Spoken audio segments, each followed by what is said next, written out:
Welcome back, everybody. Kentucky is now 8-1, fresh off of top seven ranked win over Gonzaga in Seattle. One that they're calling a neutral game. I would love to argue that exactly that it's a road game. I got the stats. I'll bring them up in a second about how far away it is. Kentucky traveled over 2,400 miles to get to this game, almost past Seattle, almost past Spokane along the way where Gonzaga plays at. Gonzaga traveled, I forget, like 200 something miles. It's only like 4 hours. We were over 35 hours.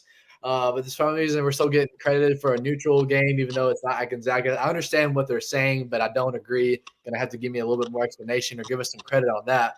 Anyways, it was an overtime thriller. I think it was a 90-89 finish. We did it without our starting point guard, Lamont Butler, and a backup point guard, Kirk Kriisa. And man, after an awful first half, the Mark Pope adjustments at halftime fulfilled a win. Michael, let's toss it to you. What was that like for you? Were you up? Were you? I don't think any of us traveled there, but I know I was up in front of my TV, 2 feet planted on the ground at 12:15 at night, yelling and screaming. Um, how was your experience watching the game? Oh, it was a great sports night because you had championship Saturday, right? So, uh, the ACC title game, Big Ten title game, and that game. So we had like two different TVs going, and but like we were bouncing back and forth. It was wild. It was a great night. I thought after that first half, you could have turned the game off. Really, like that. I thought they were cooked. That first half was pretty ugly. They just couldn't really find any offense. And I feel like they just I was talking to you guys about Jackson Robinson, man. You need Jackson to get going, and he finally got some things rolling, and to play most of that game, without a point guard was pretty impressive. So you got to give him credit, man. That was guts. It took a lot of guts. You got 2 top 10 neutral site wins. You avoid going 0-2 that week, which would have been a really bad kind of like little dip in the mood for Kentucky basketball fans. So they're happy again. Timo, what about you? I'm gonna be honest, man. My bad, Mike. I'm gonna be honest, man. I was one of those guys that was getting ready to go to bed at halftime. I thought it was gonna be a blowout. I did not think there was any way Kentucky was gonna come back in this. I knew Pope was gonna make his adjustments and everything, but it was at an 18-point lead at one point, and they had all the momentum in the world. I forget the big guy's name, Ike. Yeah, for Gonzaga. Yeah, he was working us. I thought there was no way we were going to come back in that game. But checked my phone probably after 15 minutes, saw that it was like 8-point game. I was like, oh, I got to turn this back on now. I got to get up, got to turn this back on. And I'm sure glad I did. That's for sure. Yeah, Tim, I'm the sicko that so it was going into halftime, and I was with some friends watching it, and I just said, I remember telling him, like, we're cooked. Michael's term cooked. We were going to lose this game. I just said, I told you all last week, if without Lamont Butler, I don't expect us to win. And he was game time decision, didn't suit up. I was like, this is going to be bad. And I didn't expect the first half to be that bad. That got down 16.5. And I was like, we're not coming back to second half. I'm the sicko that sits there and puts a little money on them at halftime when I don't think that we're going to come back. It's just, I don't have a good explanation for it. But anyways, Kentucky comes back and they start off on a run. I'm not sure what run they went on to start that second half. But that was, I think Corey Price put out a stat. That was the largest deficit at halftime that Kentucky's ever came back in program history. Now they got the Mardi Gras one, and for the LSU game, it was like 30-something points in the second half that they came back. But this at halftime was the largest deficit in program history. Major. I could not believe that they pulled that off, and to do it with, Kirk Kriisa went out, and you all saw that play when he got injured and still went back on defense. And to me, it just they said cramps, and that's what it looked like, to be honest with you. But now we know, as news has came out, that he's got the Jones fracture where he's going to have likely surgery. Jeff Goodman, who's coming on the show tonight, is going to be out he says he's going to be out 3 to 6 weeks. The school hasn't put that out, but Jeff put that out earlier. And then your starting point guard, Lamont Butler. He tweaked his ankle. We talked about that at Clemson, and I think all of us have been victims of doing that. You're playing sports, and you just fall on the side of your foot. And, the next night it swells up like the size of a baseball, softball. A couple of days out, you can't really walk, but it's just a short-term injury. And Mark Pope tonight's Monday night. Mark Pope just got doing his radio show with Tom Leach, and he gave us a status. It's really nice to get statuses now about injured players. He said that Lamont Butler's day to day. He didn't practice in physical activity today, but will tomorrow. Likely, they're going to have a lot better feel tomorrow at practice on Tuesday. And quote, he said, "We feel like he'll be back sooner than later. That he's day to day." So that's a positive news. That's kind of what we expected. I didn't think there's going to be long term, but gotta have your starting point guard back. And on Wednesday night, they played 2-8 Colgate, so it's not a rush to get him back. I think they're saying that he could be back for that. But then you got Louisville on Saturday. Not that I'm worried about the outcome of Louisville, but for once, it feels like they're going to keep it a competitive that we've not been used to in years with that game. So I'd say don't. If he's not 90% or better, there's really no reason bringing him back. Keep him out for Louisville. You're gonna win this game by 15 plus minimum without him. So, going forward, you want to have him back, but I don't think you need him just yet. Yeah, and I think it's, some good practice for Jackson to run the point a little bit more because, going to that game, I think me, you, Michael, I don't know about you, Trace, but we really didn't have that much confidence in Jackson possibly running the ball. I know we possibly said that Ortega was an option, but didn't really see that as well. But it just kind of seemed like Jackson, whenever he would be pressed, he would pick up his dribble and have to force it off. So him running the point didn't really make too much sense, but he proved us wrong against Gonzaga. That's for sure in that second half. Yeah. Well, and he just got buckets. Here, am I good? Yeah, you're good. Mike's messing up. We hear some feedback, so I'm muting you whenever Trace and I are talking, but that's fine. You're still hearing it now? Yeah. My bad. I'm not in my normal Fox 56 studio. I took today off, so yeah, sorry guys. But yeah, man, at the end of the day, he's just getting buckets too, right? That's what we were talking about last week on the pod. He's got to be that fourth guy that can just go out there and get you buckets. You got Ortega and Amari and Lamont really when he's healthy. So without him, that's even tougher, right? So you really need Jackson. So he stepped up. You got to give him credit. I think they still got to work on their free throw shooting, right? Still got to work on some interior defense stuff and, finding ways to score when they're not hitting their threes. What was their 3-point line?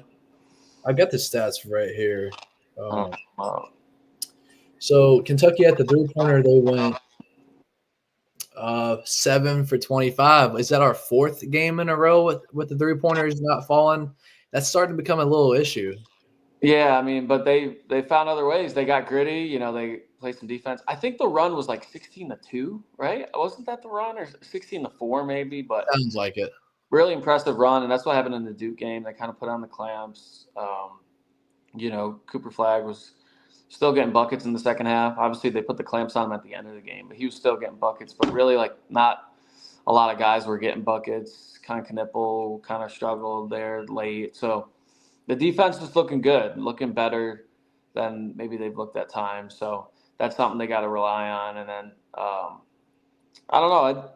I feel like, yeah, I agree with you. Lamont doesn't have to play Wednesday, but he should play Saturday against Louisville, and give Jackson another game to just kind of run the point, let the whole offense kind of figure out how to go without a point guard, because they said it's not season ending, but who knows, man? If there's a setback, that could be a really long injury. So you got to get ready to play without him. And even when Lamont's getting rest, you need somebody out there that can run the point.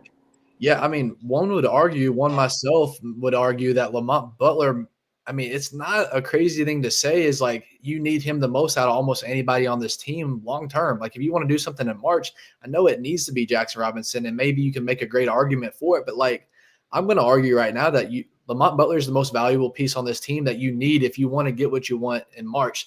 And I didn't feel that way before Clemson. I really, we mentioned last week, it really set in for me that he's that guy that we watched hit a Final Four buzzer game winner to send him to the title game. He's got that dog in him and really showed he created a lot of value in my point of view watching him at Clemson.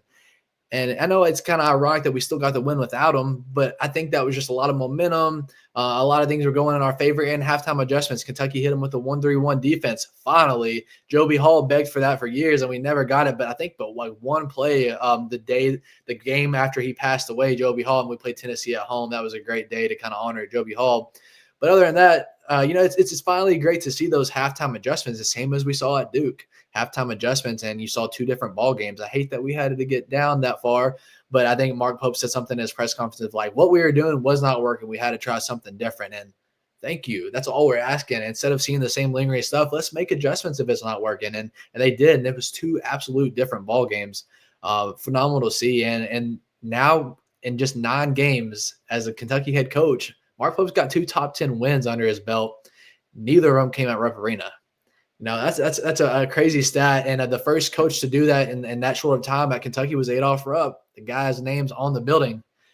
So it's a good company to be with. And Mark Pope's, we wondered the same line that we keep hitting of never won a tournament game. If can he win these big games? He's 2-0. I know you got to kind of take in the other hand, the Clemson loss, but you can make an argument that I said last week it was Kentucky's game to lose. Clemson didn't really win that. Kentucky kind of beat themselves. You have that crazy road environment.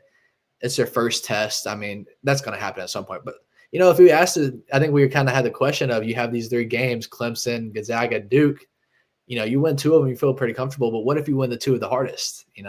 Duke and I'm taking it. I'm okay with that. If you can beat Duke and Gonzaga and you got to trade that for a Clemson loss, I'll take it. I would take it 10 times over. So things are still good, even at 8-1.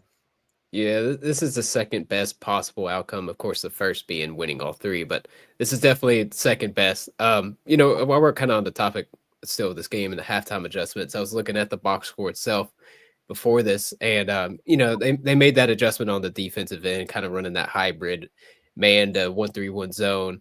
But I also saw that they took 17 threes and made only 5 in the first half.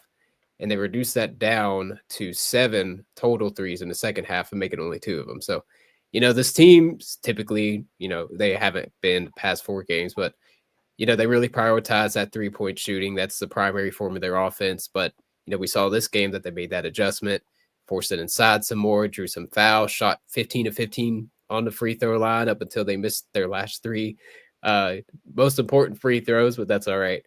But yeah, I mean, it's nice to see that we're not only making adjustments on the defensive end, but also on the offensive end and really finding something to get flowing.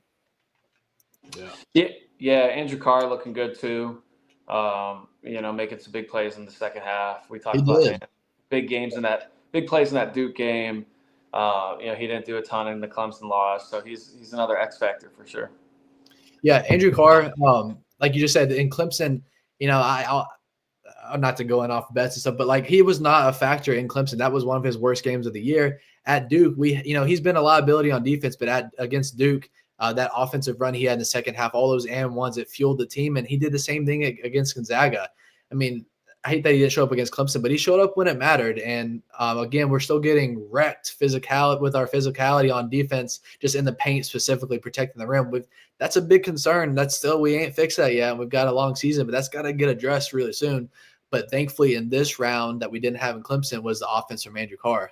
I was looking at the box score just now. Brandon Garrison had 10 points. I do not remember that being the case. And Carr missed those 2 free throws at the end, which could have killed you. I mean, you could have lost the game right there, but he should have had 2 more points there. So problems. I was sitting there and I sat there, watching TV, just pacing. I was like, I just felt like he's going to miss those 2. And then he went out and actually missed them. I was like, what are you doing? They're going to go down and hit the shot. And then, man, he's the one that had the tip and stop the ball. But, man, you got me scared a little bit there, Andrew Carr. But other than that, man, he was great. But you got to hit those 2, man. You're a veteran.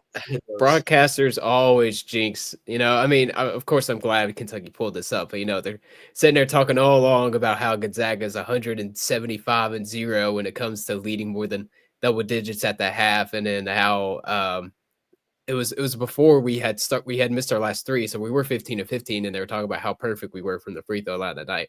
And of course, we go to miss our next 3. It's always somehow broadcasters are always jinxing the teams out there. I feel like they just kind of need to keep their mouth shut to never talk about records.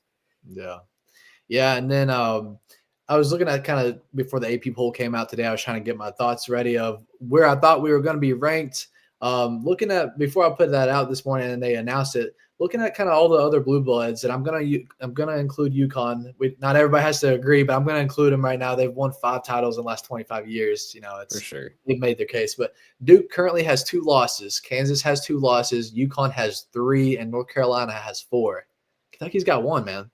You couldn't ask for better. I mean, you want to win the Clemson, but like you couldn't. Things are rolling right now, and Mark Pope's, just things are rolling with Kentucky. It's a good times to be a Kentucky fan, and I just hope this keeps going, man. Yeah, and I know. I mean, I'm definitely upset to see Duke's won over UK, but their 2 losses come from like a super close game against Kansas, and of course the super close game against us. So they played well in those losses.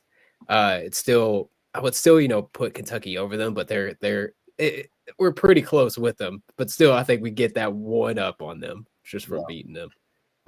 Yeah. And then I was kind of at first a little angry about it. I'm like, you beat Duke. Why are you not 4th and 5th? But you got to also, after some time thinking about it, we're gonna include the Clemson loss in that mix. That hurts us as well. We got a really mid to bad loss and then a really, really great win. I could see how you just you stay in the same spot. Well, we end up dropping just 1, almost staying neutral.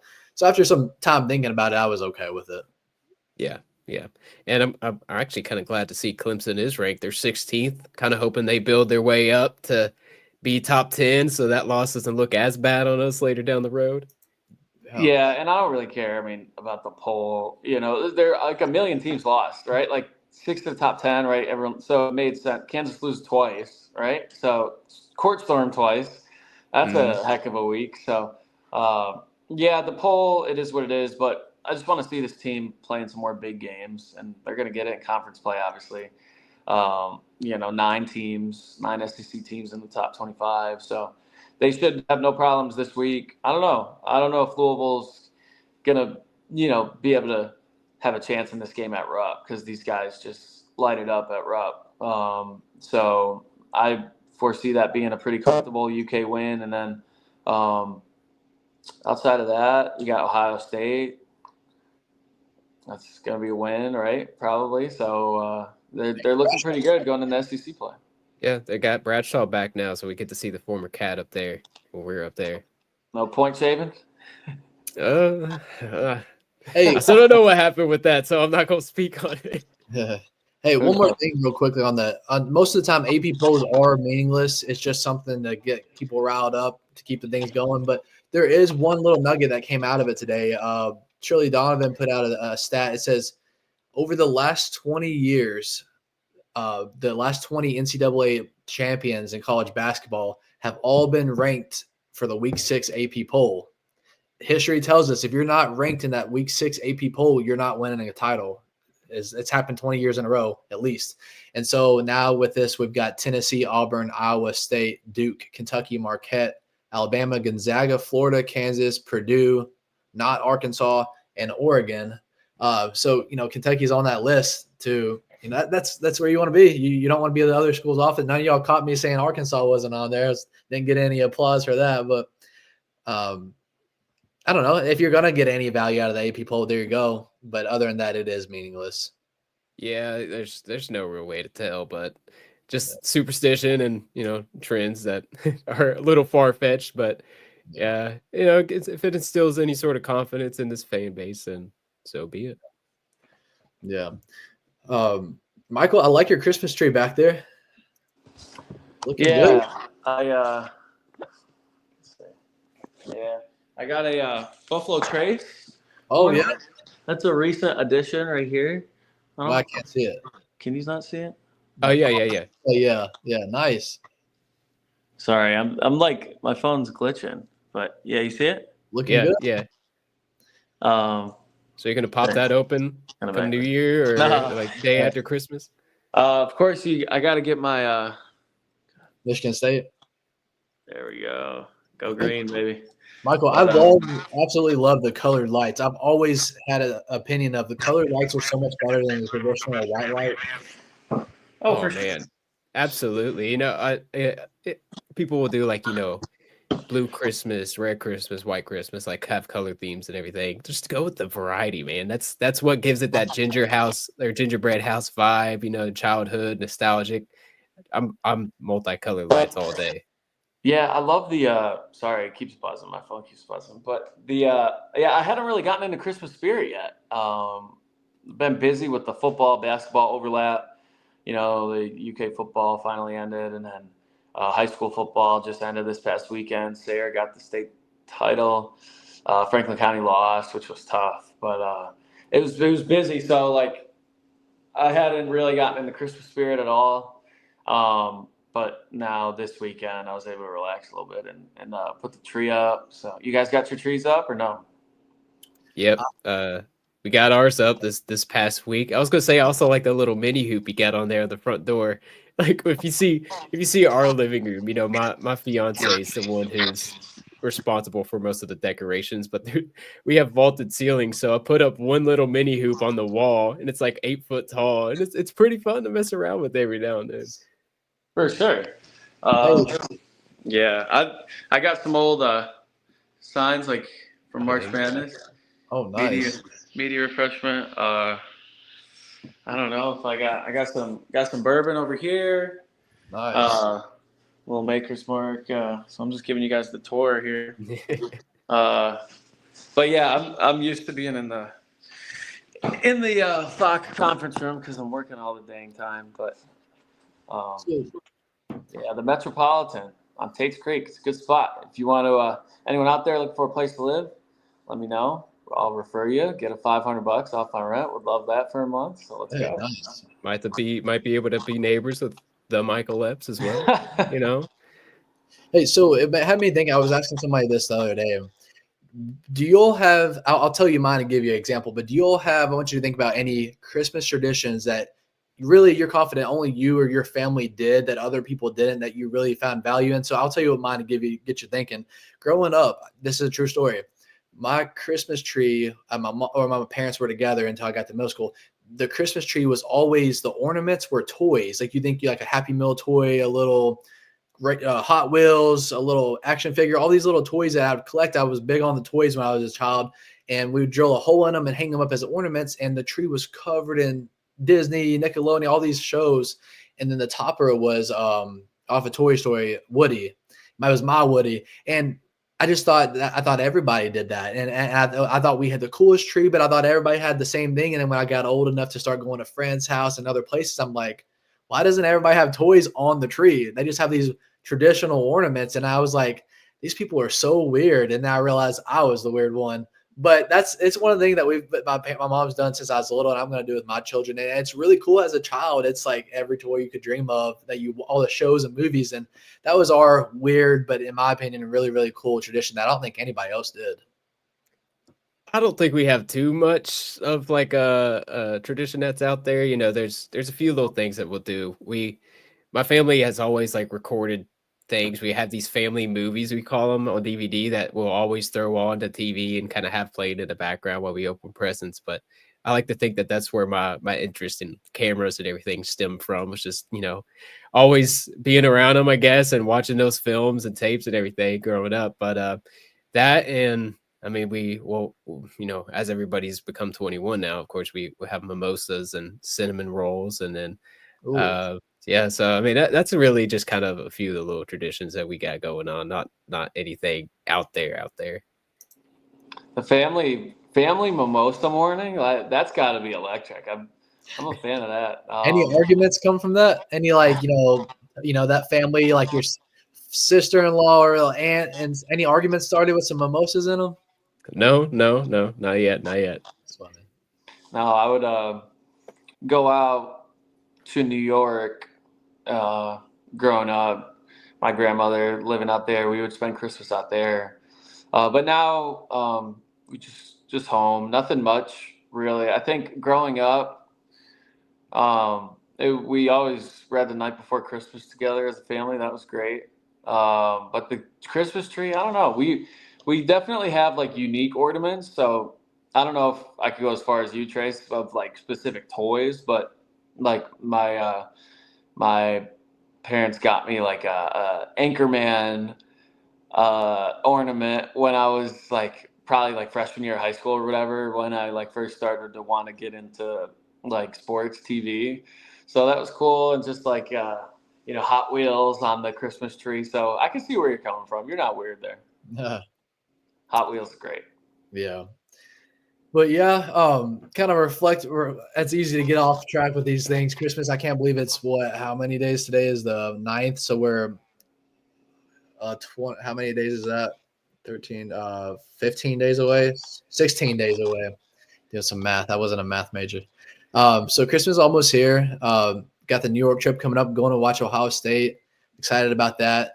Um, I've not watched a whole lot of Louisville. I'm kind of skipping over Colgate, but not watched a whole lot of Louisville this year. I know they gave Duke a little run for their money the other night, and again, we're not used to Louisville being anything competitive over the last few years. So I'm kind of wondering, is Pat Kelsey and Louisville, like, are they? I don't know if I'd say good this year, but are they quality this year? I mean, have y'all kept up with them out really outside of that Duke game? I know they kept it close. It was within 10 until about the last few minutes. But yeah, I'm surprised they kept it as close as they did without Pryor. Him being that athletic, kind of stretch big. But I'm happy Louisville's doing good because I've always liked for the rivalry to be close. I'm fine with the back and forth wins every single year. And the past 3 years under Kenny Payne, was it 3 or 2?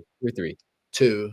Was it 2? Okay. So the past 2 seasons with Kenny Payne, was awful there. And so I'm, happy to see that they're doing good. I've said it before that I like Pat Kelsey.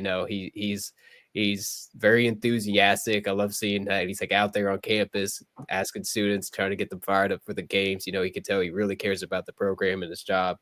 And the relationship between Pope and Kelsey is something that you don't see too often. I feel like you don't see the two coaches interacting with each other much, but I think one of the two have said that they're going to be getting along as long as they're not going up coaching against each other. I mean, of course, I'll still kind of always have that Louisville hatred. I guess it's more so probably towards football more than anything. But I like Pat Kelsey and the program he's got going on around there. Listen, I need that to end soon. I need Pat. I know Mark Pope's not going to do it, but I need Pat Kelsey to step up and say something, even if it's fake. Get something going. I feel like he could say on the other hand, I feel like he could say the most mean thing in the world, and Mark Pope's not going to like.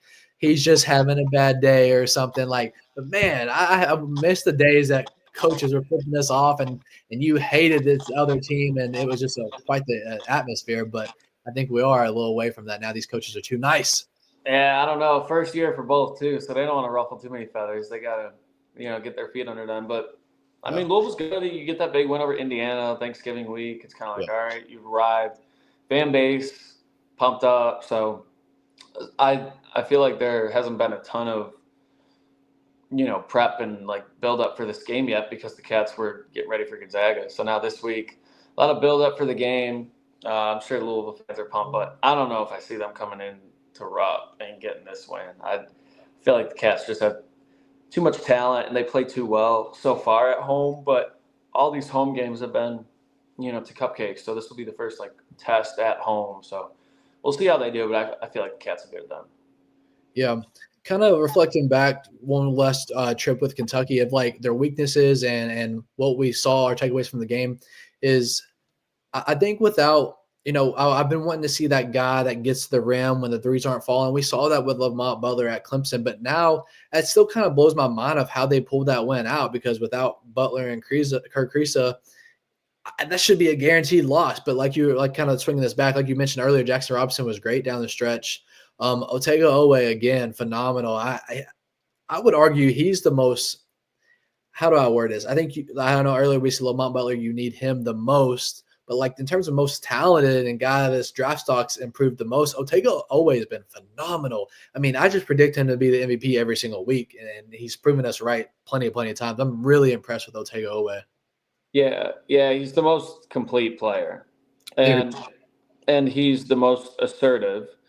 Right, he gets the cup. Sometimes he's just like, I'm shooting this. Like this one's mine, and which you like. You need that. You can't have too many of those guys, but you also can't have none of them. Right. So it's good to have him. And that's what I'm saying. That Jackson's got to be one of those guys. Jackson's just got to be like, all right, this is mine. Like I'm getting these two here now. Like no one's stopping me. Let me go get this bucket for my team. And if he does that more, it'll take him and the whole team to another level. So that's what I want to see more of. But Otega's that guy, man. He's assertive, and would love to see him, knock down some more threes. But in terms of, being a downhill scoring threat, he's there already. So and I like to see Carr, do more of that in that Gonzaga game. That's a good sign. So they got to score in the paint because they're not going to hit threes. They're not shooting mid range shots. So if they're not going to nail their threes, they got to get in the paint and make something happen. Well, without Butler and Kirk Kriisa, I think it seems all but true that it seems like Jackson Robinson is the point guard. I think Travis Perry is that second option of a point guard for the time being so thin in that room. And then Mark Pope said on his show tonight, the third guy that's been getting reps at point guard is Colin Chandler.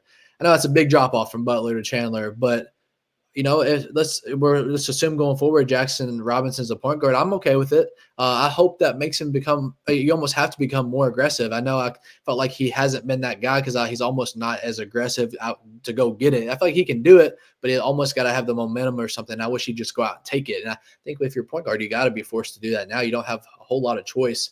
I love that we're back at Rupp for another non-conference easy guaranteed win to kind of get some more feel. One, it gives your guards some time to get in or to get healed up from their injury, but then you can get some more reps with. Assuming Butler's not going to be in the Colgate game, you'll get Robinson back. Let's see how he runs against a smaller opponent at point guard, and if Travis Perry can give him some breather here and there, just to see how it looks in a game that you're going to win. There's some comfort there. So Wednesday night will be a good factor to kind of get some more experience under your belt and see what this team has. Yeah, and with Jackson, I feel like that second half you really saw just like I don't know if he's caring about too much about trying to get the other guys, open shots or open looks, whatever it may be. But he, kind of like what Michael was saying, had that more of like the Ortega mindset. Like, I'm going to go in, I want to get this bucket. There's two things that come to the top of my mind. I want to say it was like 3 minutes ago or something. He would drive in, kind of push that shoulder in and do like a little fadeaway, almost floater mid range. And that was money those two times. I don't know if that's typically a shot that he has in this game, but if he can get that going and pretty consistent, then I mean he's going to be getting in there and hopefully finishing that more often. But and then he had those two like back-to-back passes across the court to the corner to Ortega and then full court pass to Amari. And I think right then and there, I think everybody is like, okay, yeah, we need this guy running point guard more often than we have him doing right now. One thing I really factored into what our production would be Kobe Brea. Like he's not. One thing I really watched in the Duke game, I'm like, we've got to have him getting 2 or 3 made 3-pointers a game, 5 minimum attempts, and they were absolutely face guarding him, locking him down. Like Kobe Brea, or I'm sorry, not yeah, Kobe Brea's biggest issue is he can't get a shot, he can't get open, and that's when at that point he's a liability on defense. Like when they're locking him down, he's, in my opinion, not bringing a whole lot of value to this team. When I already factored in that he would be. So it's a little concern for me. I would like for them to still get him looks coming off a pick and just shoot it real quick because they're following him all over the court. They know what he can be. So I'd like to see that a little bit more. Again, it really concerns me that our threes aren't falling. I'm kind of just, we're still winning, kind of putting it to the side a little bit, but like I would hate for us to be a team that hits 15, 18 3-pointers at home and then you go on the road and hit 6, That's a strength of our team. And then we've got to find a way to get that on the road. I don't know the answer to that, but it does concern me. And then our physicality on defense. I think Garrison's bringing valuable minutes here and there. I think Amari Williams is that guy to be your most protective around the rim. But again, still weaknesses that I'm concerned about going forward. I don't know the answers for him just yet. Yeah, well, maybe here more often we'll start to see some zone coverage going on out there, that really worked against Ike and Gonzaga. But kind of going back to what you said about Kobe, it's pretty obvious that he's one of the priorities on their scouting report. I feel like, they really go into practice and simulate how they're going to guard him. And it could, I don't know anything about it, but, where he's being face guarded all the time, not expected to get an open shot. Whenever he's finally had that open shot, he's like, oh shit, I've got an open shot. Like probably starts thinking about it a little too much. And, that might be why we're kind of starting to see him miss a little more.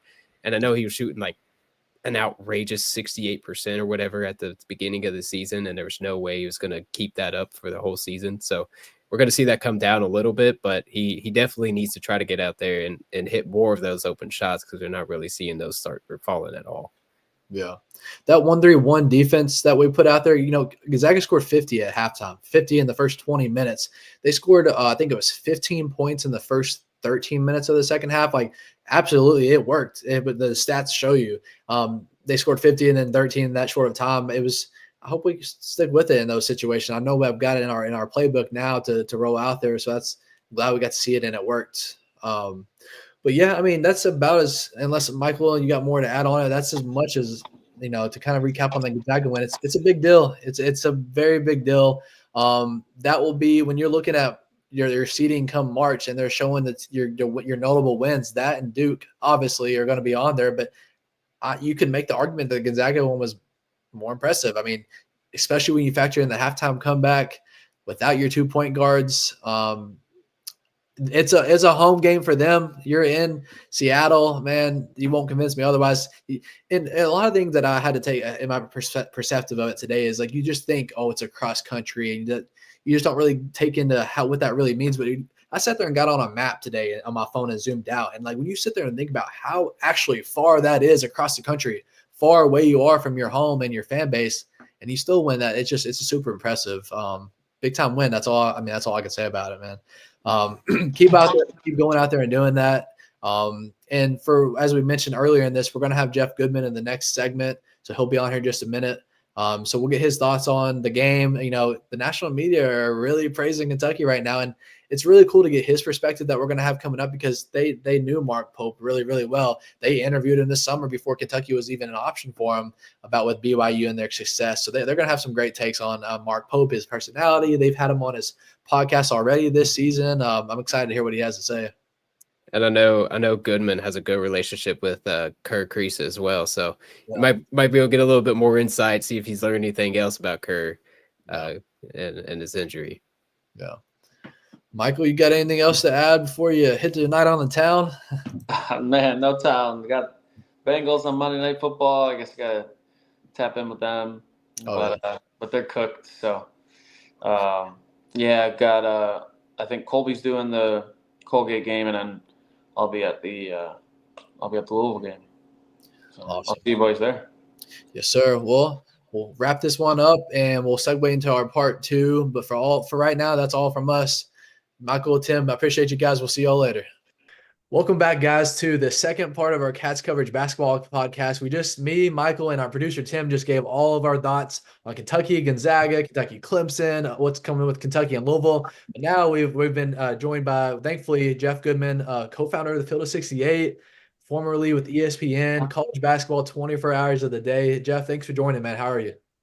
I'm good. It's finally nice to, I think, get along with Kentucky, Big Blue Nation, or at least a portion. I know not everybody likes me, but I feel like now, I don't know, maybe it's just the Cal thing. I wasn't on the best terms with John Calipari for his entire tenure, really, even before he got to Kentucky. I don't think it really affected how objective I was. Some people would beg to differ.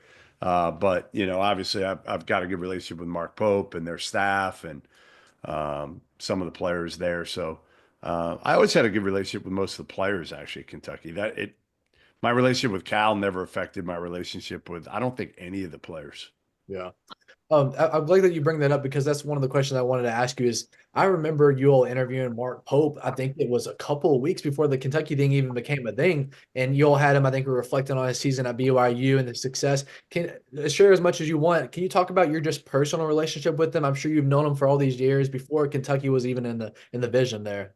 Yeah, I have. I've known Pope for a while, dating back when he was an assistant for Mark Fox. Then obviously head coach at Utah Valley and BYU. I was up there last year for practice at BYU, and I've been blown away. Even the long conversations I've had with him over the years. Just how much. Number one, I think how hard a worker he is because a lot of the former NBA guys, and Mark Pope's not your traditional NBA guy of who's made 100 million, right? Like he made very little money in the NBA. So, but he's a grinder. I mean, he is an absolute grinder when you talk to people that were close with him, that worked on staff with him. Mark Fox, who hired him obviously out of med school, and some of those people. That's the one thing that kind of surprised me a little bit that I didn't know. Number two, just how no BS with Mark Pope. Like not a lot. I say it like he's kind of the opposite of Calipari in a lot of ways, right? Like Cal is I've said it for years, like he's a used car salesman. And that's what makes him a great recruiter, right? Like he does it that way and it works for him. Um, Mark Pope isn't like that. Like you just feel like I always felt like whatever Cal was telling me, I felt like I needed to flip it. I did. He's not the only one. There's other coaches like that in the industry, but I felt like whatever he said, there was a method to his madness. And you'd ask him questions in post game press conferences. Whatever you asked them, it didn't matter. He answered what he wanted to answer, right? Yeah. Like Mark Pope is all up. I guess, okay, to boil it down simply, I feel like John Calipari is about himself and Mark Pope is all about the players. Yeah. Yeah. And And the funny thing to say that, Jeff, like Cal would have his assistants do the weekly availabilities for us on the beat. Like, and so we do Chin and Orlando and Ulyss, but now Pope is doing it every week, and he's giving these thoughtful answers, which is, he came in and did one-on-one sit-down interviews with some of the TV stations. You could tell right away. It's like, all right, he knows how to do this. Yeah. yeah, and it just doesn't come across as bullshit. It comes across as real. Like, one of the things that even after Champions Classic, right? He brings in Andrew Carr next to him, and Andrew Carr says, "All right, basically, I'm going to make the opening statement." And I'm like, "Man, I've been doing this for 25 years. I've never seen that before, where the coach will always make the first statement, and Cal would make it and go on for 5 minutes, about whatever he wanted to talk about." And Mark Pope just sat there and listened to Andrew Carr say, like, this is how we felt about the game. And again, I think there's a level there of wanting to lead a different way and really wanting to, help these kids. And not that Cal doesn't. I think Cal does a great job helping and preparing his kids for life and for the NBA and all that. I do. I think he's a better X's and O's guy than people give him credit for. And again, he'll hold kids accountable. I just think Pope, again, to boil it down, is just unselfish. He gets it. There's not a lot of sales in Mark Pope. Um, and his offense is really pretty to watch when John Calipari's is not. Yeah. Jeff, I think another good word that we've been using around, I don't know how far this is made nationally, but around the region it has here around Lexington, a breath of fresh air. As we was just going through, we actually made me think all three of us were in that Auburn press conference last year when he came out and let us all have it. And then I think we lost the next few games. But anyways, we would be sitting in post-game press conferences and I could script what he was gonna say, and like you would ask him about such and such, and he would end about talking about Brad Calipari, and like you got nowhere with these press conferences. They were so stale. And we are also in the honeymoon phase where we understand that everything's perfect right now in the Kentucky basketball world. We're aware of that. But Mark Pope, I mean, he gives the effort. Just the other night, I don't know how far this made it either. He had to leave his post-game radio show after the game early to go. He said to go do some scouting. It was like 11 o'clock at night. There was like 400 to 500 fans staying because they did it for Cal too, not as much. And he bought everybody ice cream, and Rep Arena's for their ice cream, and he bought all of them. And he said in it a couple days later when he talked on his weekly radio show, he's like, Rep Arena didn't give me any discount on that, but it was worth it. He said probably over $2,000 on ice cream. So just little things like that. It's and then back to the X's and O's, we saw that halftime adjustment. I'd like to get in that Gonzaga game, down 16 at halftime. Brought out the 1-3-1. Gonzaga scored 50 in the first half, and in that first 13 minutes of Gonzaga in the second half, they only scored 15 points. Two ball games where at halftime I was sitting there with the people around me because I didn't make the game either, and said like we're losing this game. But I've not been accustomed to halftime adjustments over the last few years, so I'm wired to think a certain way, and it was so relieving to see that actually take place. Yeah, I mean, obviously, understanding that what's not working and we got to try something different. Where some coaches, will just stick with their guns and this is what we're going to do. This is what we do. And yeah, I like Pope's staff as well. I do. And you look at Cal bringing back like Kenny Payne. And it's like, listen, everybody likes Kenny as a guy, but like it was the biggest disaster at Louisville for 2 years. Like, why are you bringing him back on staff? Like, you need something different. You don't want to surround yourself with yes men. You don't want to surround yourself with the same guys that, frankly, since John Robick left, have they had a really good X's and O's assistant coach? Yeah. No, John No, Rowan they was a have big not. deal. Right.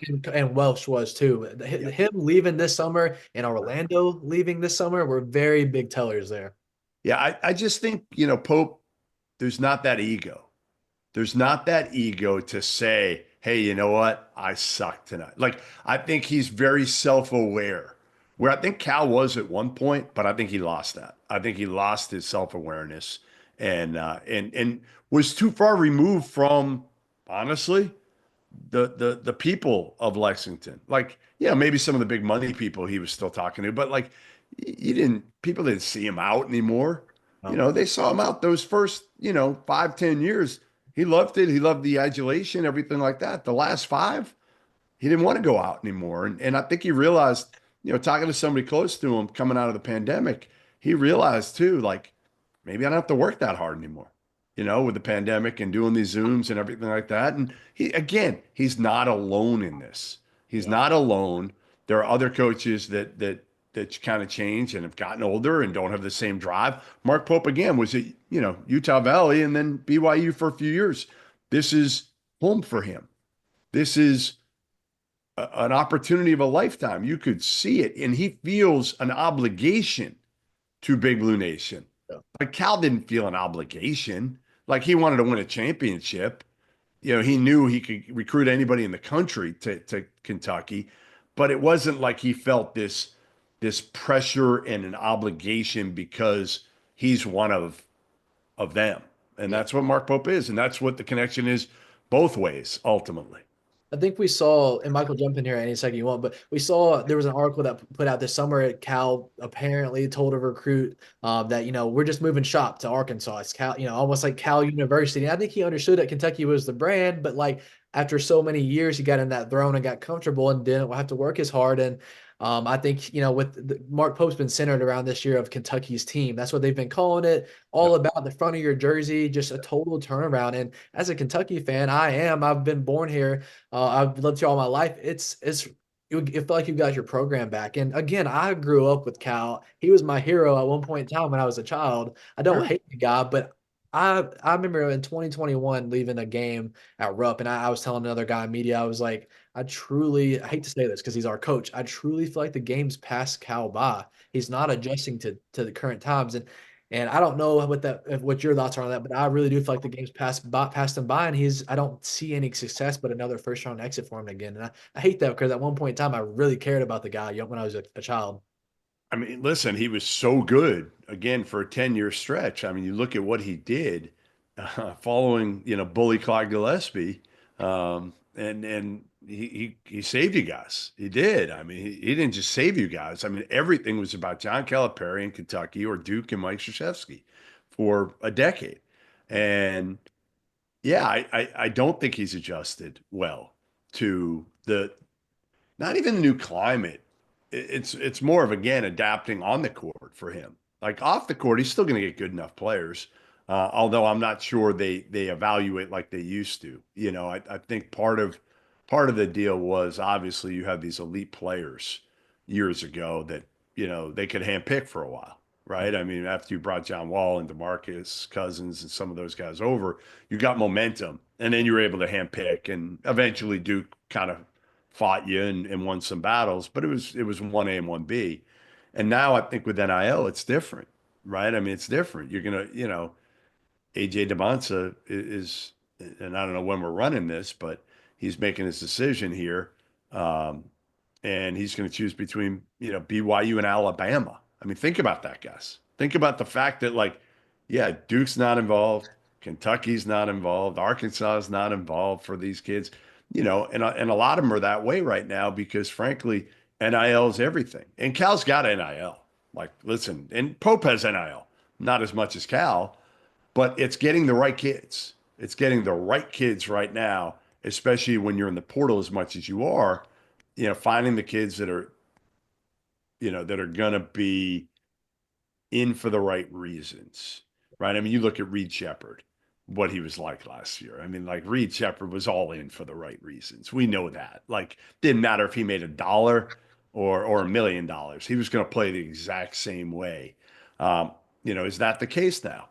Like, I think Pope did a good job for the most part of recruiting high character kids this year. I know Calipari brought in Janelle Davis, who had his issues last year at FAU, but I thought he'd figure it out with Janelle Davis. He hasn't yet. The other part with Cal, it's twofold. I mean, you guys know this. Like, for years, he didn't have shooters. Yeah. Didn't have shooters. Like, you get whoever you want. You first of all, you're in Kentucky. You're in Kentucky, the land of the shooter, right? Indiana and Kentucky, two states that have no shortage of shooters within the confines of the state. And then number two, like, you look at his team now, he doesn't have a point guard. Like, Boogie Fland's not really a point. I know people push back at me. I remember last year, I said this last year, that they didn't really have a point guard. And they kind of did. Reed Shepard was, but not really your traditional point. He was a ball mover. But people were trying to fight me in the Bahamas. One media guy, I don't even remember his name, but one dude specifically who fought me that, like, DJ Wagner was a point guard. I'm like, come on, man. Like, I've seen DJ Wagner play 100 times. He is the furthest thing from a point guard. I don't care what the assist numbers tell you. He is not a point guard. He is not a good ball mover, and he is an overrated player. And, again, like, I don't know, man. I just there's a lot of things, you got to adapt. And ultimately, again, I think staff is an issue. I don't think Cal works like he used to. Listen, it's a win. It's obviously a big win for you guys right now. Now, again, we don't know what Mark Pope's going to do, but to have wins over Duke in a neutral court and in Seattle against Gonzaga, you couldn't have started out. You couldn't have written a better script to start out your Kentucky coaching career than what Mark Pope has done so far. Yeah, Jeff. I know the luster is gonna fade. It could fade for Cal real quick, and it could fade for Pope real quick. I mean, I get on Trace and Tim a lot. I'm from Michigan State. I went to Michigan State from Michigan, so I'm not a UK fan. So I'll rip them from time to time, and I know Pope's got this year, right, and he's got a big recruiting class coming in next year. Yeah. But this will fade real quick, and they could run him out of town in a few years if he doesn't get it the first weekend. I mean, he still hasn't won an NCAA tournament game, so we'll see how it goes. But for this team, I mean, I think I've been telling them for a couple of weeks, Jackson Robinson's the guy. Like, he's this X factor. You got to get him going. He's got to be as assertive as Otego away and just go out there and be 20 points in his sleep like they kind of said he could be this offseason when he was flirting with the NBA. And so he kind of showed it in that Gonzaga game. The Duke game, he only gets 1 point. So it's good to see him wake up. Do you feel like that's something that could, just become a regular, or is it something that might still be a little inconsistent? I mean, it was inconsistent in the Gonzaga game, right? He was terrible in the first half and terrific in the second half. So, like, yeah, he's got to be more consistent. That's the bottom line. Like, he's been a good player for them so far, but he's not what any of us anticipated. We felt like, I think all of us felt like he'd be your go-to guy. He'd be the guy you put the ball in his hands at the end of a game and go make a play. And that really hasn't been him. It's been more of an overall effort, right? Oweh's been good. Lamont Butler's been better when healthy offensively than I think, certainly that I thought. Kobe Brea struggled a little bit, obviously, last game, but he's going to make shots. And, you wonder what that front court, is. Obviously, I think Andrew Carr is going to be solid. He was so good in the Champions Classic, especially down the stretch in the game against Duke. It's funny. I said it going into the season. I'll say it again. Like, I don't think the disparity from 1 to 10 it's probably as minimal as it's been on this Kentucky roster, maybe ever. I mean, that's how crazy it is if you look at it when they're healthy and they get Creasa and, Colin Chandler comes along maybe. I don't think there's a dude on this team. I think there's a bunch of good players. Jeff, I want to get your thoughts on, like, if you were forming up a scouting report, especially someone who's not looking for all the goods. Like, as a Kentucky fan, I wanted the team to be the best way possible. But you take a neutral stance because I don't assume you're not a Kentucky fan like I am. And so I'm not, but I got my hat. You guys saw me in my hat the other day. Did you see me in this? That made it. What do you think? You like it or no? Yeah, I like it. That made its rounds around Twitter last night or Saturday night. I mean, like, So I was in Charleston last year, and we were just walking down the street, and I saw it in the front window, and I'm like, oh man, I gotta have that. Like these fans are gonna go crazy if they see my dumb ass with this thing on. That's so And random for Charleston too. Like, what's that? it's just random. Charleston. That's where Like you it find was it. just this like sports. It wasn't even all sports. It's like retro jackets and stuff like that. And Yeah, I just saw it. I'm telling you, saw it in the window. I'm like, I'm in. And I looked at my wife, and my wife's like, no, you can't buy that. I'm like, oh yeah, I can. that's fun. So one thing I've been saying all season is I feel like one of our biggest weakness, if not the biggest, is our physicality on defense. I feel like we're just getting ate alive at the rim. No post protection. Andrew Carr's been great on offense, but he's given up a lot of points. Amari Williams is good here and there. He's probably our best option. What is that a fair statement? What would you think is Kentucky's biggest weakness at this time? Yeah, I mean, I think that's one of them. Again, I think going back to my last statement, about having a dude, a go-to guy that instead it's almost like it might depend on matchups as much as anything at the end of the game. But yeah, Amari Williams, it's funny because everybody was like raving about Amari when they got him in the portal. And I talked to a bunch of coaches from the CAA, and they were like, he's good. Like he's going to be a good player, but like good passer, like not a guy that you're really going to throw it into in the post in the SEC and get a lot out of. He'll be fine. He'll be solid, but again, they pay these big guys a lot of money in NIL. I'm not sure they're quite worth it. Now, better they got him than kept Ugana and Yensu, who was making a ton of money over at Kansas State and not really getting in the court more than 5 minutes a game. Yeah. So it's worked out better. Again, I just think it's power in numbers. It's power in numbers. And I like the mix too. Like he went heavy transfer this year. I think next year, it looks like some more high school guys. And obviously you bring Perry and Colin Chandler, they'll be back, I would assume for sure, and Yeah. and be better next year. But you went old this year because this is the year to do it more than ever, the last year of the COVID year. Yeah. Next year, the gap will shrink a little bit more. So freshmen, and this year's freshman class, way better. Like I'm trying to do a little bit of a study now of like what the numbers are for these top 50 freshmen this year through the first 10 games to a year ago. It's not even close. But next year, without the COVID kids getting the extra year, you're going to have freshmen make even more of an impact. So I like what Pope has done there. He'll mix in some, if you can get top 50 freshmen, I still think you want to do that and try to build from within a little bit and develop guys. It's hard to keep them. That's the only hard part. If you don't play them, it's really hard to keep them. But I like the mix of if you could have like my ideal would be, okay, retain 4 of your top 8 guys. Retain 4 of your top 8 if you can. Um, and then you want like a mix of like, I don't know, probably bringing in maybe 4. So you keep 4, you bring in 4 transfers, and then maybe you have 4 high school kids, on your roster, maybe, 3 or something like that. You don't really need more than 11 guys right now. I don't think those Already. last couple spots. I'm not sure you even want to fill them. A lot of coaches don't even want to deal with it because they know they're just going to get unhappy players. You got to find the right guys. I don't think Duke has more than, I don't know, 10 guys right now in scholarship on their team. Man, maybe they do. They got a couple freshmen that aren't really playing.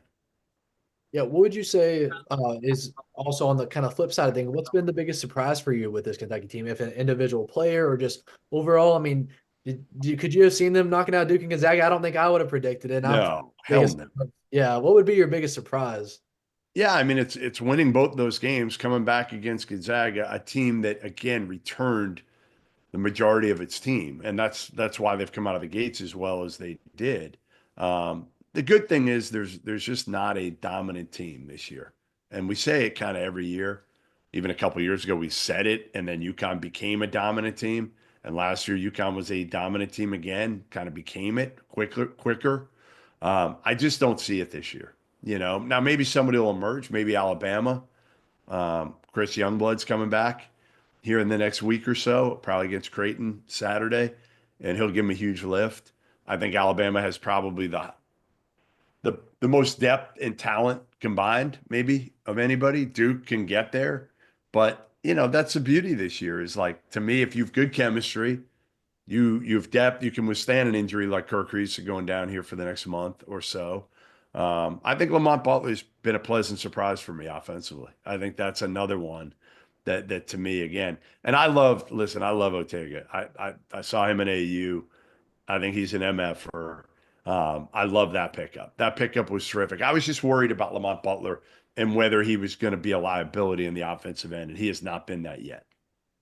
Yeah, Jeff, I've been telling these guys like teams that only rely on threes never win national titles. Never ever happens. You go year by year, UConn, Kansas, doesn't matter, never happens.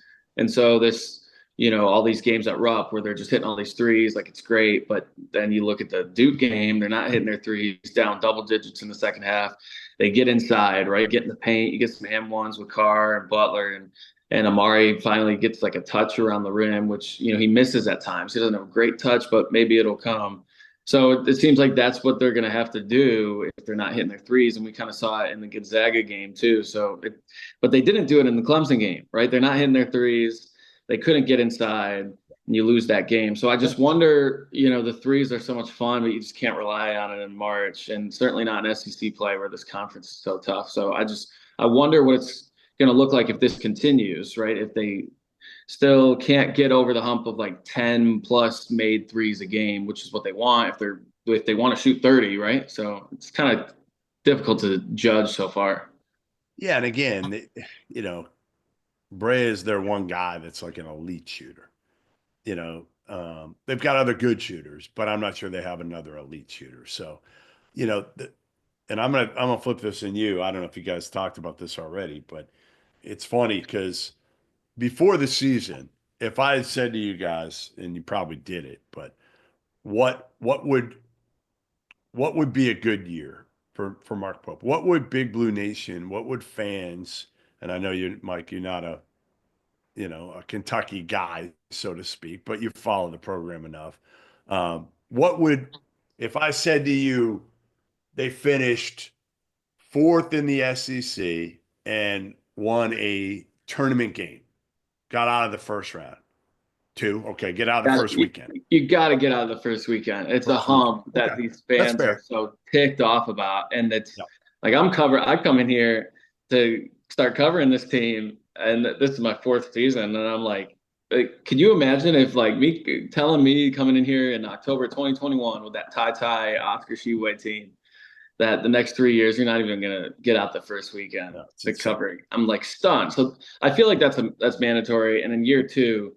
Or I mean, with that team that he's got coming in, really has to sniff a Final Four. But this year, he's got to be out of the first weekend. And if they lose the first round, I mean, could you imagine right. that honeymoon's going to end real quick? But so I think second weekend. What do you think, Trace? Yeah, I think Mark Pope has a little bit of a grace, especially how fast he had to put this team together. I think you have to win. I think if you don't make the tournament, there's no grace for that. This is Kentucky, and he said it himself. That's not acceptable. So first weekend for sure. I think a great would be 2 weekends. Anything else, more than we could imagine. I did just see we have a timer on here. It's got about 10 minutes. Jeff, I really wanted to throw some quick rundown questions at you. Maybe a minute answer or so, and it kind of goes over the whole Pope era since he's been here, getting your thoughts on some stuff that we've already long passed. I want to start off with that Mark Pope press conference back in April. Absolutely special. I don't know if it fully felt that way not being there in person, but I lucked out. I was as media. I was on the very front row, right in the middle. Yeah. Had the literal best seat. It was a crazy moment. What's your thoughts on that press conference? It was surreal to me. Like it was shocking. I didn't expect that. I didn't expect. I don't know. I mean, I think it just showed how ready they were for a change as much as anything, right? But I didn't realize how excited they would be for Mark Pope. Like, was it how excited they were for Mark Pope or how excited they were to say goodbye to John Calipari, or a combination? I think it was a happy of both. I think it was a mixture of both. Yeah. I was really, really blown away because I'm not sure I've ever seen anything like that ever in my career of doing this. And again, the stars were aligned for that one. You brought one of your own in, but like Indiana brought Mike Woodson in, and they've been terrible, and they didn't react like that to the hiring of Mike Woodson. but I think Pope's energy too is so contagious. Yeah. Our next question, I guess, just kind of leads right into it. That February matchup with Arkansas. Cal returns. There's not a trip to Fayetteville. Yeah. My opinion, biggest game in college basketball of the year, if not one of them. What's your thoughts on that crazy day that Lexington is just going to be through the roof? So my dad's birthday is January 31st. He'll be down in Florida, and my plan is to try to get out later that night and come to the game. But I will say this, like, if Arkansas is not any good, I'm not sure I'm going to go to that game. Like, I don't know. I want to see how fans react to Cal, and he'll take the high road. I mean, he's not stupid. He will take the high road and thank people, and he's already done that, right? He's done it talking about Kentucky fans and his time in Lexington. He's smart enough to understand, like, the fans were good to him for the most part till the end, and he deserved it at the end. Not sure he understands that part, but he did. So I would say I want to be there. I think it'll just, don't you think it'll be 99% fans giving him a standing ovation? No, I You don't. don't? No. Really don't? I really Oh, think they're gonna boo him? Oh Come my on. god. Really? Oh, for sure. 70, Only 30. because he's in the league? No, just I think they I'd boo what him if no he- matter what. 70, You 30. think they're going to boo his ass? Oh my I will gosh. bet Really? every dollar I make the rest of my life, there's going to be a 1,000 of them out of the 20,000. There's going to be a small section, but I'm going to bet going into 70, 30, depending how much he softens up through his press conferences and stuff the week before. But yeah, I think it is. It's not, the fans are really like, they don't miss him, or they really don't. But I'm not saying they're going to miss him, but you still have to appreciate what he did to make that program relevant as long as he did. Now, again, I know it wasn't good at the end, but I don't know, man. Like, if I'm a Kentucky fan at this point, I'm happy we got Mark Pope. I'm psyched. We're better than you guys are, most likely February 1st, I would think. I mean, Arkansas looks like garbage right now. Um, I don't know. I would think maybe it'll be the older fans that'll be a little bit more appreciative, and the younger fans will be the ones booing. I don't know. Listen, if you're right about that, Mike, man, I don't know. I've That would talked to surprise me. I've talked to a lot of fans, just people in the community, and so many they were ready to get him out of town. I mean, and there were the fans that pushed him out of town, but so many of them were just happy that he was gone, and like just were But he ticked never off. took shots. But he never took shots at Kentucky, and he hasn't, has he? I No, I haven't mean seen he him. kept talking about Kentucky like the few weeks and months after like his intro at Arkansas. He talked a lot about UK Yeah. and all that, which is great. Everything's been clean, but Yeah. it's also part of sports. You always boo the enemy, right? Like, Yep. Yep. well, it's nothing anywhere close to like LeBron going back to Cleveland, but it's like anyone returning, you get some boos. But the way that last year ended, where you really just like you're talking about in-game adjustments and you can't do anything with Jack Golke. And like you have this dream team with Reed Shepherd and Yep. Rob and like Yep. so much talent. That team had no business being anywhere short of the Elite Eight. And you go out there and do that. I think that was the final straw in this 4 straight years of not getting out of the first weekend. I guess 5, right? But then COVID didn't count. So they were ticked off, and they're the Yeah. ego. They're gonna boo I just him. wonder, like, too, if Arkansas came in and they were running everything right now, then you'd be more pissed off. I almost feel like, too, if Kentucky fans are like, hey, you know what? We got the better coach. We got the better team. Yeah, like, he's not even a threat to us today. We're going to beat their ass. Yeah. I don't know. It makes you a little nervous, though. Yeah, No question. No, of course. In Arkansas, listen, we know his payroll might be number one in the country. NIL might be number one in the country. I think Kansas State or Arkansas are 1A and 1B. I think Kentucky's top 10 somewhere. I do think they'll boo Boogie Fland when he's introduced, and they'll boo Billy. I don't know if Billy Richmond's even starting, but they'll boo him. Yeah, they'll boo Boogie for sure because they wanted him. A lot of fans were super excited about him being the next guard. He's been great. Guard sending all these guards to the league, so he was going to be the next guy there. Jeff, real quickly, we've got 3 minutes before this ends. I want to real quickly. We're only 9 games into this. It's currently December 9th for anybody watching this. We're at this point in time, where are you projecting this Kentucky team to do from what we know so far? Again, listen, they're gonna come down to earth a little bit. Okay, like anybody thinking they're gonna run through the SEC and win this league is out of their mind. Okay, like this is a good team that has gotten 2 wins that could have went the other way. They could have easily have lost both of those games. Let's be honest here. Their margin for error is not great. Um, Pope's done a great job with them. They've been able to win these close games at the end, which has been huge for them and will be important for them going forward. I would say if you were putting a gun to my head, I would say, they finish somewhere between 3 and 5 in the SEC and get to the second. I mean, it's hard to say with matchups. Ooh. But like, We all win a hope game to. or two. Win a game or two in the NCAA tournament. I would think. I don't think they'll get knocked in the first round. But I also don't see them as a Final Four team. I don't. But having said that, there just aren't a lot of teams that are overpowering at this point. So like, could they be a Final Four? Sure, of course.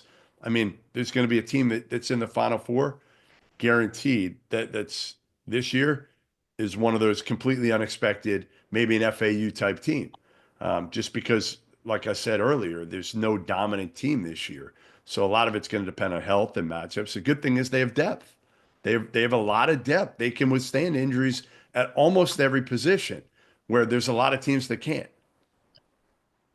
So we're gonna close this one out. Michael, you got any last words before we close this out?